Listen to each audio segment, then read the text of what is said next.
State monitoring cell દ્વારા વડોદરા ગ્રામ્ય જિલ્લાના દેસર પોલીસ સ્ટેશન વિસ્તારના વરસડા ગામના ભરવાડવાસમાં પ્રોહિબિશન અંગે ચોક્કસ બાતમીના આધારે દરોડા પાડવામાં આવ્યા હતા. દરોડા દરમિયાન પોલીસે કુલ 3881 IMFL વિદેશી દારૂની બોટલ કબજે કરી હતી, જેની અંદાજિત કિંમત ₹4,05,809 હોવાનું જાણવા મળ્યું છે.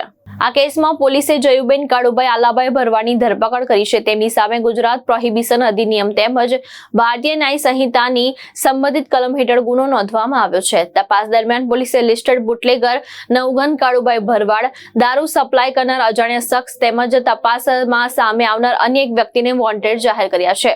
નવઘન કાળુભાઈ અગાઉથી પોલીસના ચોપડે નોંધાયેલા બુટલેગર હોવાનું પણ સામે આવ્યું છે. આ સમગ્ર કાર્યવાહી SMCના PSI AG અનુરકના માર્ગદર્શન હેઠળ કરવામાં આવી હતી. હાલ પોલીસે વોન્ટેડ આરોપીને ઝડપી પાડવા તેમજ દારૂના સપ્લાય નેટવર્ક સુધી પહોંચવા માટે વધુ તપાસ શરૂ કરી છે. બ્યુરો રિપોર્ટ, દિવ્યાંગ ન્યૂઝ, વડોદરા.